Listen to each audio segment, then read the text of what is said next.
Christ of El Vista Presbyterian Church lead us in a word of prayer.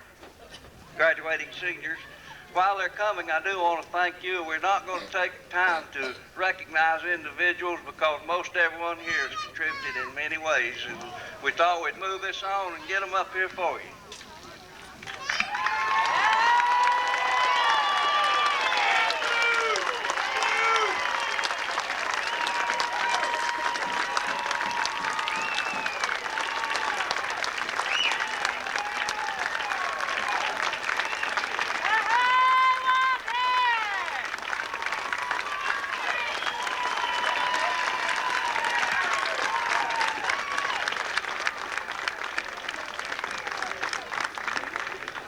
At this time, it's my pleasure to present one of the greatest men I know, is Coach Bill Dupes, coach of the Sweetwater Wildcats football team.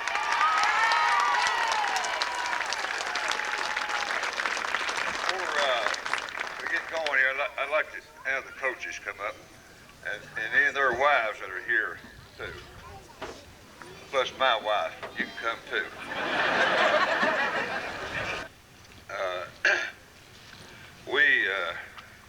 We've got a lot to be thankful for today as a school and as a community and as a football team, coaching staff, all the families connected. This real special group of 4 years ago, I can remember a day that we had a three-way scrimmage set up between us, Heritage High School of Maryville and Knoxville Central. And Knox Central at that time was probably one of the top 2 or 3 teams in the state, and these guys were all freshmen. And I got a little bit annoyed with the seniors that day and the older players because they wasn't getting very much done, so I just took all them out and put all these guys in. And they didn't know what they were doing, but they did get after people. And I told our coaches that day, one of these days, this group's going to be a good football team.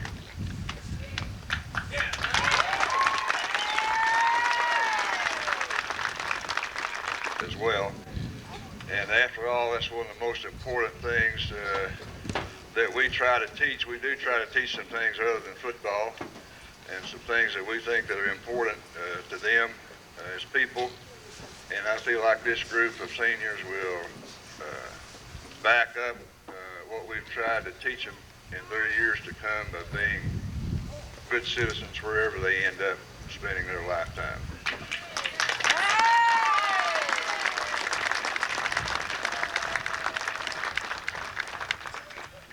You know, I've watched a lot of kickoffs in my lifetime, and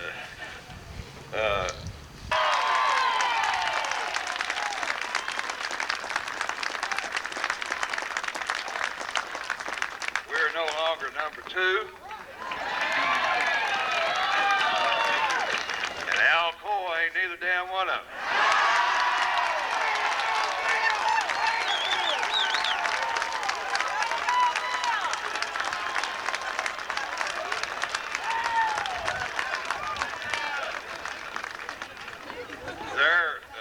Alcoa is walking on their way over here today, and we would have had to start it without them.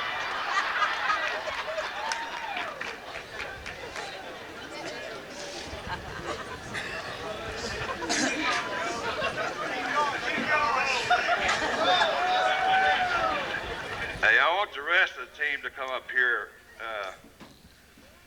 We're grateful to a lot of people. There's a lot of people and a lot of things have to go together to make a football season, whether you end up state champions or not.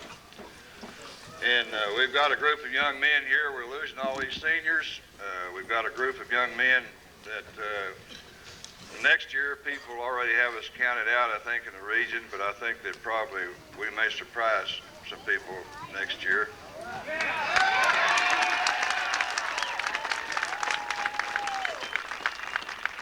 We've got some good young people coming on. We've got to replace a lot of people. It's going to take a lot of hard work, a lot of 6:30 mornings lifting weights. I was standing outside the McGugan Center, which is the dressing rooms at Vanderbilt the other night, and one of their people that was one of the directors of the the playoffs came up and said, your team, Sweetwater, will be using Vanderbilt's dressing room. I said, oh, wait a minute. We absolutely refused to use that dressing room. He said, why? I said, hell, there hadn't been a winner come out of there in 100 years. Sweetwater helmet and said, hey, Kevin, look at the S on the side of that helmet. I said, doesn't that strike fear in your heart?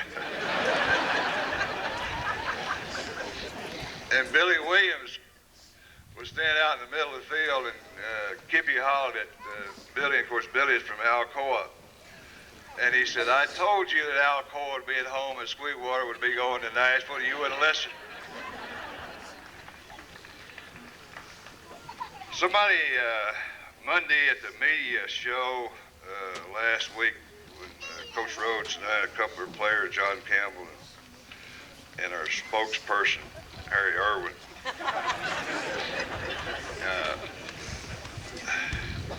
Harry gave him our starting lineup over there the other day, and I wasn't around, and he went ahead and gave it to him.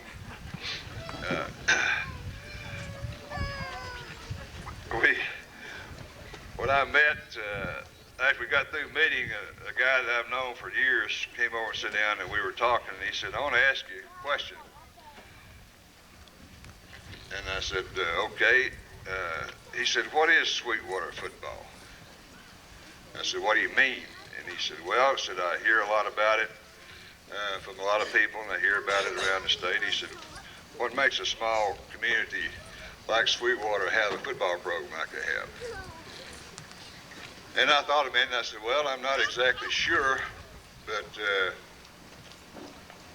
I think a lot of it is pride. I think a lot of it is tradition for a long time. I think each team, as each group of seniors finish, the people coming up behind them, that it means a great deal to them to have the opportunity to play in a good football program and a good sports program. I said, but I think probably that it boils down to people. And I guess if I said that the most important thing to me in all the years that I've coached is the association that I have had with the people that have been involved in the teams where I have been fortunate enough to coach, that probably is one of the biggest and most important things, I think. I think probably I've learned more from other people than people have learned from me. Player made 2 interceptions. One of those led to a touchdown. Also made a saving tackle.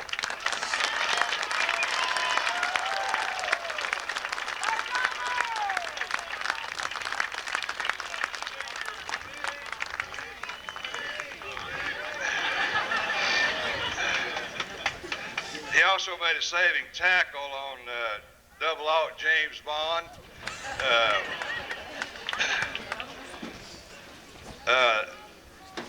Jamie's invented a new tackle. We call it the octopus.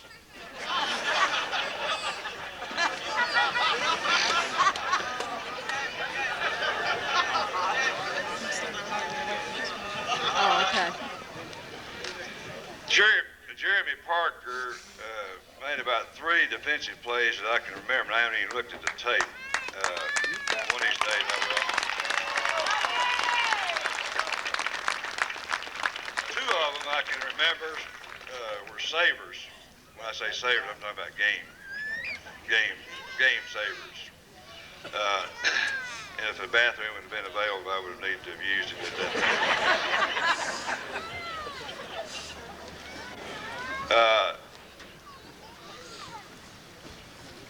I think 3 of our players that come to mind, and Jeremy's one of them, I think they made a statement last summer when school was out, and I'm talking about Jeffrey Upton and Jeremy Parker and Larry Arwood.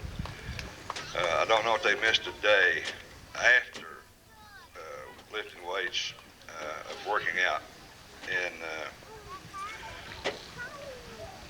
And Jeremy Parker is one of the most improved players that we've had since I've been at Sweetwater High School in a year's time.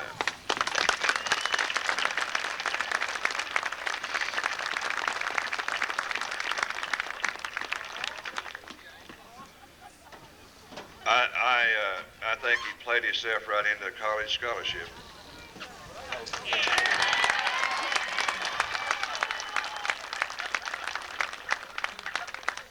and I know Janice appreciates that. My checkbook appreciates it more, Bill.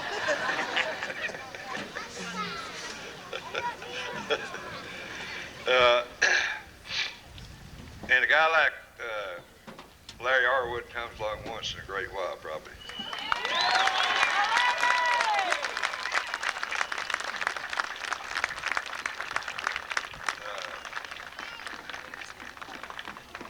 Larry is very calm, very laid back, very cool. All you have to do is mention something about playing a game and Larry starts vomiting.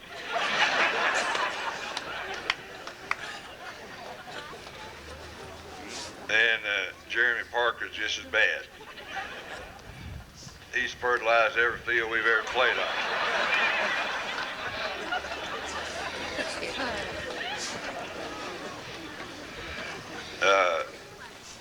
Two brothers, Jerome and Harry.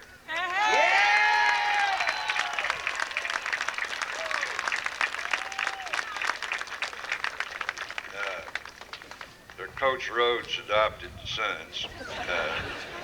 He has to talk to them every once in a while. These two guys have meant a lot to me as a person, meant a lot to me as a coach. And if there's a better defensive end in the state of Tennessee, I'd like to see him.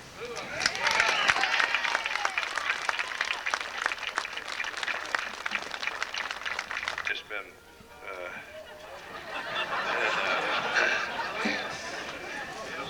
and we look like a bunch of people, our players look like a bunch of refugees from Somalia or somewhere.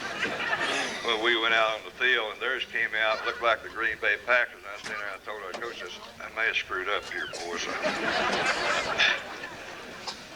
And we're watching them warm up, and they've got guys 290, 320, 6'8", 6'9", and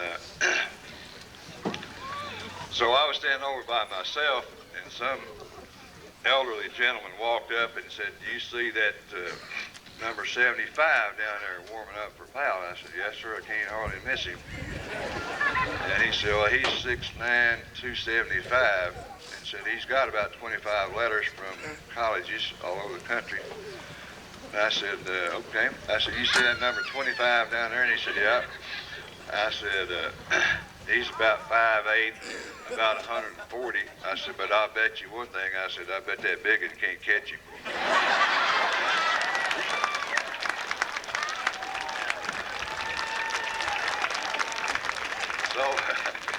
So as luck would have it, when we lined up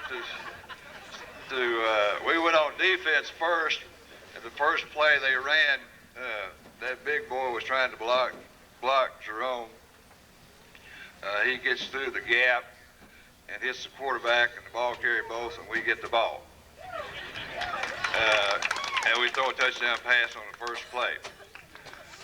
And 2 or 3 plays later, they got the ball again, and Jerome does the same thing again. We get the ball again, and we score again.